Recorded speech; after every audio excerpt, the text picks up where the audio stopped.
ఎక్కడ కళాకారులు గౌరవించబడతారో, సన్మానించబడతారో ఆ రాజ్యం సుభిక్షంగా ఉంటుంది, చల్లగా ఉంటుంది అన్నది మన పెద్దలు చెప్పిన మాట. ఈ రోజున ఈ పౌర సన్మాన సభ చూస్తుంటే, ఇంతమంది వేల మంది తరలి వచ్చేటువంటి సభ చూస్తుంటే, ఇంత పద్మ పురస్కారాలతో ఇంతమంది కళాకారులకు, గొప్ప వ్యక్తులకు ఇక్కడ సన్మానం జరుగుతుంటే నాకు అది అక్షర సత్యం అనిపిస్తుంది.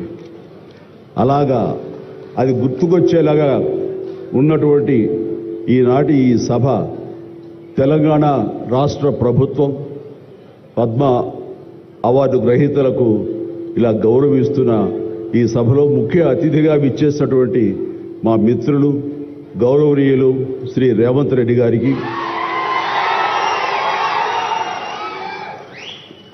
మరొక సోదర సమానులు ఉప ముఖ్యమంత్రి బట్టి విక్రమార్క గారికి, ఈనాటి ఈ సభాధ్యక్షులు జూపల్లి కృష్ణారావు గారికి, మా సినిమాటోగ్రఫీ మినిస్టర్ కోమటిరెడ్డి వెంకటరెడ్డి గారికి, మరొక మిత్రులు మంత్రివర్యులు పొంగులేటి సుధాకర్ గారికి, శ్రీనివాస్ గారికి, ఇక ఇతర పెద్దలకు, అలాగే సిఎస్ చీఫ్ సెక్రటరీ శాంతకుమార్ గారికి, ఇతర అధికారులకు, ముఖ్యంగా ఈ సభ ఇంత నిండుదనంగా ఇంత హుందాగా ఉంది అంటే కారణం తెలుగుదనానికి, తెలుగు వేష భాషలకి హుందాతనం తీసుకొచ్చి తెలుగుదనానికి నిలువెత్తు నిదర్శనంగా నిలబడి ఉండేటటువంటి గొప్పవారు, మేము ఆరాధించేవాళ్ళు మన మాజీ ఉపరాష్ట్రపతి శ్రీ వెంకయ్య నాయుడు గారికి, ఇక్కడ విచ్చేసినటువంటి ఆహ్వానితులకు, కళాభిమానులకు, సినీ అభిమానులకు, నా అభిమానులకు అందరికీ హృదయపూర్వక నమస్కారాలు తెలియజేసుకుంటాను.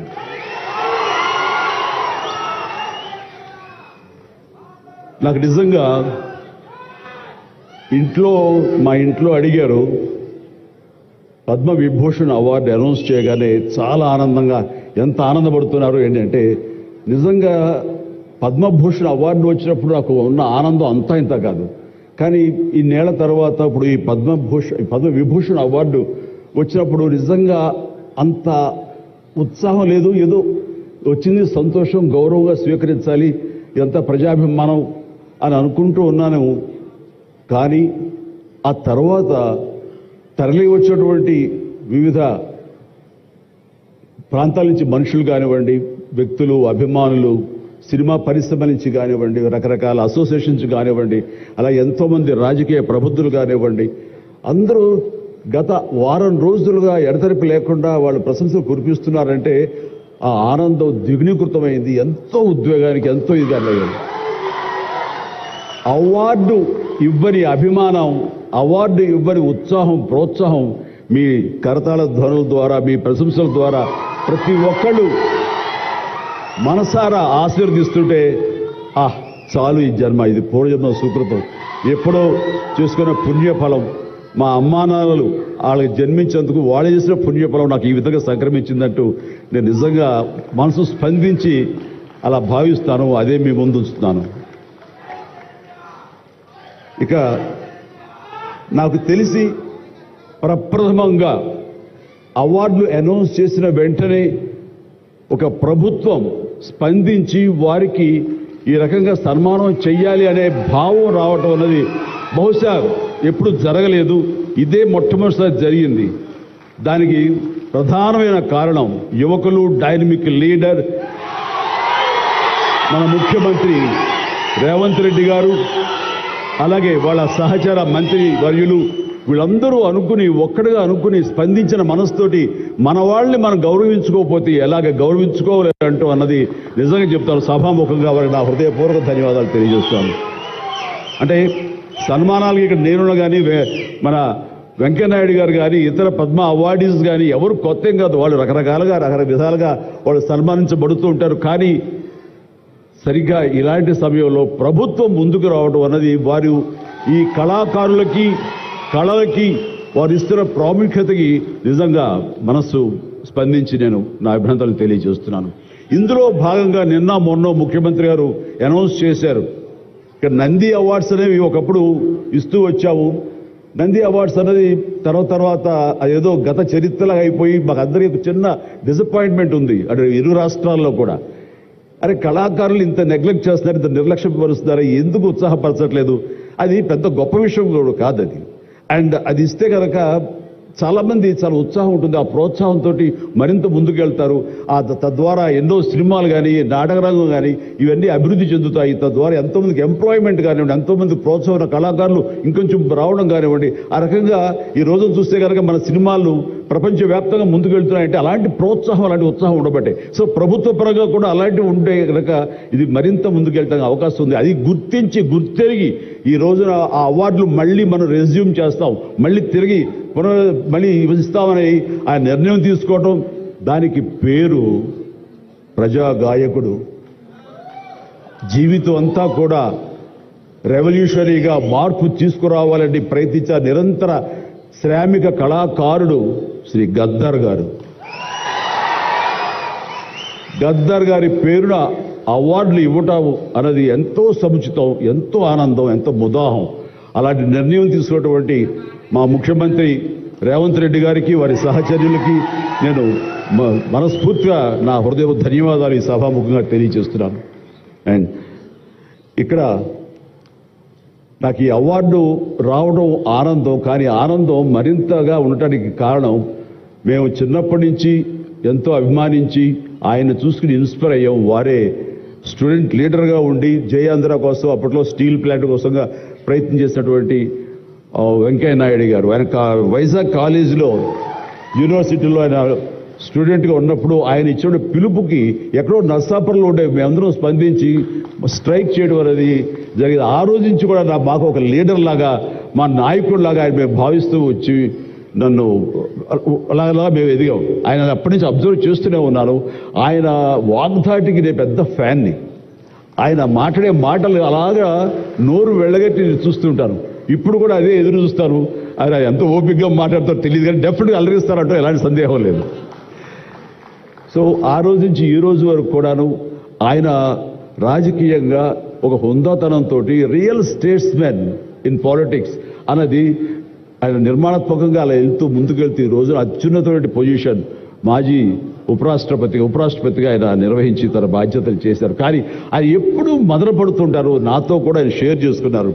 రాజకీయాలు రాను ఇలాగా దుర్భాషలతోటి వ్యక్తిగత విమర్శలతోటి ఇలా దిగజారిపోతున్నాయి చిరంజీవి గారు. ఇది కాదు, ఇది ఆ హుందాతనం ఉండాలి. ఉండి కూడా ఎన్ని సాధించాం మేము. అది ఇదవుతున్నట్టు ఎంత మదన పడుతున్నారంటే వన్ కూర్చున్నప్పుడు ఆయనతో నాతో చెప్పినప్పుడు ఇప్పుడు కూడా అలాగే అయిపోతుంది. అలా అవ్వకుండా ఉంటే బాగుంటుంది అంటే అలాంటి అవ్వకుండా ఉంటే బాగుంటుందన్న ప్రయత్నంలో నేను కూడా మిమ్మల్ని ఇన్స్పిరేషన్గా తీసుకుని నేను వెళ్ళినవాడేనండి. కానీ ఆ ధాటికి ఆ మాటలకి మాట పడటం మాట అనటం ఇది నా వల్ల కాదు, మీలాగనే. కాబట్టి నేటి రాజకీయాల్లో మనం అన్ఫిట్ అంటారా, లేకపోతే మనలాంటి వాళ్ళు ఇలాగా ఎగైన్ ప్రతిసారి ప్రతి చోటని చెబుతూ ఉంటే ప్రజలు వాళ్ళు మోటివేట్ అయ్యి అలా దుర్భాషలాడి రాజకీయంగా వ్యక్తిగతంగా విమర్శ చేసే వాళ్ళని తిప్పి కొట్టగలిగితే ఖచ్చితంగా మీరనుకున్నది నేను అనుకున్నది జరిగి తీరుతుందండి. ఒక వాజ్పేయి గారు ఆ రోజుల్లో స్టేట్స్ మ్యాన్ అంటారు. ఆయనలాగా మళ్ళీ అంత హుందాతనం మళ్ళీ మనం ఈ రోజున మనం వెంకయ్యనాయుడు చూస్తున్నాం. అయితే ఆయన రాజకీయంగా కొంచెం విశ్రమించారు కాబట్టి ఈ రోజున ప్రజలే ఆలోచించుకోవాలి. అలాగా నోరు జారే వాళ్ళని దుర్భాషలాడుతూ వ్యక్తిగత విమర్శలు చేసే వాళ్ళని తిప్పికొట్టే విధంగా నిర్ణయించే శక్తి మీకే ఉన్నది, మీరే నిర్ణయించుకోవాలని చెప్తున్నా. ఈ రోజున రకరకాల రంగాలకు సంబంధించినటువంటి గొప్ప గొప్ప వ్యక్తులు వాళ్ళు గుర్తింపు వస్తున్నా రాదా అని కాదు, అది వాళ్ళ ఇంట్రెస్ట్ కొద్ది. ఈ రోజున ఇక్కడ ఒక్కొక్కరు శిల్పకళాకారులు ఉన్నారు, అలాగే కొన్ని art forms of village rural సంబంధించిన వాళ్ళు ఉన్నారు, సమయ గారు ఇట్లాగా అలా రకరకాల కవులు ఉన్నారు. వీళ్ళందరూ కూడాను ఆ పని చేసుకుంటూ వెళ్ళిపోయి అదే మా జీవితం, అదే మా ధ్యేయం అంటూ అలా ముందుకు వెళ్ళిపోయే దీంట్లో ఈ రోజున ప్రభుత్వాలు గుర్తించి వాళ్ళకి పద్మశ్రీ అవార్డులు ఇవ్వటం అన్నది, పద్మ అవార్డుతో గౌరవించుకోవడం అన్నది ఈ సందర్భంగా నేను వాళ్ళ గుర్తించినటువంటి భారత కేంద్ర ప్రభుత్వానికి నేను మనస్ఫూర్తిగా నా అభినందనలు తెలియజేస్తాను, నా సంతోషాన్ని వ్యక్తపరుస్తాను. దీనికి మరీ ముఖ్యంగా మన ప్రియతమ నరేంద్ర మోడీ గారు ప్రధానమంత్రి, ఆయన దీన్ని గుర్తించి అలాగా ఇవ్వడం జరిగింది. ఇక్కడ ఒక విషయం చెప్పొచ్చో చెప్పకూడదో తెలియదు కానీ ఒక విషయం చెప్తాను. మధ్యాహ్నం నాకు అవార్డు మీకు ఇవ్వాలనుకుంటున్నాము, మీకు మీ కన్ఫర్మేషన్ కానీ మీ యొక్క ఆమోదం మాకు తెలియాలంటూ హోమ్ డిపార్ట్మెంట్ నుంచి ఫోన్ ఇచ్చినప్పుడు ఒక షాకు లోన్ అయ్యాను. అప్పటికి ముందు నుంచి స్పెక్యులేషన్స్ ఉన్నాయి కానీ నాకు ఇవన్నీ కూడా వస్తాయి లేవో అనే దాని మీద ఎప్పుడో మీమాంస ఉండింది నాకు. వాళ్ళు చెప్పగానే సంతోషించాను. సో ఈవినింగ్ ఎన్నింటికి వస్తుందని వాళ్ళు 6-7 o'clock వస్తుంటే అప్పటి నుంచి అలా టీవీలు ముందు కూర్చున్నాను. సో కొంతసేపు చూసేసరికి రాలేదు వచ్చినాయి అని గబగని సర్దుకుని కూర్చుంటే ముందు పద్మశ్రీ అవార్డులు ఒక 34-36 వచ్చినాయి. ఆ తర్వాత నెక్స్ట్ మందే కదా అనుకుంటూ అందరూ సర్దుగా రెండు పిల్లలు గొడవ చేయకుండా కూర్చుంటారే ఇష్యూగా నా పేరు వస్తుంది అంటూ కూర్చాను. అరగంట అయింది రాలేదు, గంట అయింది రాలేదు, గంటన్నర అయింది. ఓరి బాబు ఏంటిది, ఏదైనా తిరిగి ఏమైనా మారుస్తారా, మనకి వచ్చే అవకాశం లేదని చిన్న మీమాంసలో ఉన్నారు. ఆ తర్వాత వచ్చిందనుకోండి. ఆ తర్వాత ఇదే డౌట్ నేను మన వెంకయ్యనాయుడు గారి ఇంటికి వెళ్ళి ఆయన గౌరవంగా ఆయన సన్మానించుకున్నప్పుడు ఆయన ముందు చెబితే ఇదంతా కూడా నరేంద్ర మోడీ గారు ఒక ఆలోచన అండి. పద్మశ్రీ అవార్డులు చాలా బడుగు బలహీన వర్గాలకు సంబంధించినటువంటి చిన్న స్థాయి కళాకారులకు వచ్చింది. ఒకేసారి వెంకయ్యనాయుడు గారి పేరు, చిరంజీవి పేరు, పద్మ సుబ్రహ్మణ్యం పేరు, వైజయంతిమాల బాలి పేరు వస్తే కనుక అది సుస్పష్ట, అది ప్రముఖంగా వేసేస్తారు. అలా వేసినప్పుడు వీళ్ళ గురించి ఎవరు చెప్పుకుంటారు? కాబట్టి వీళ్ళ గురించి చెప్పుకోవాలి అంటే గంటన్నర టైం మధ్యలో గ్యాప్ ఇవ్వండి. గంటన్నర వరకు వాళ్ళ గురించి చర్చ జరుగుతుంది. వాళ్ళు ఎవరు అంటారు, ఇక్కడ సమ్మయ్య ఎవరు, ఆచార్య గారు ఎవరు, ఇలా పేర్లని చెప్పుకుంటూ వాళ్ళ గురించి ఆలోచిస్తారు, చర్చించుకుంటారు. వాళ్ళకి గుర్తింపు వస్తుంది. అది రిజిస్టర్ అయిన తర్వాత దెన్ చిరంజీవి వెంకయ్యనాయుడు గారు డబ్బు ఇష్టం అన్నారు. అది నిజంగా గొప్ప ఆలోచన, గొప్ప ఇది. వారి గురించి తెలుసుకున్న తర్వాత నాకు నరేంద్ర మోడీ గారి మీద గౌరవం మరింత పెరిగింది ఆయన ఆలోచించి. సో ఇలాంటి సన్మానం జరగటం అన్నది నాకు నిజంగా అత్యంత గౌరవంగా భావిస్తాను. నా జన్మ సార్థకమైందని భావిస్తున్నాను.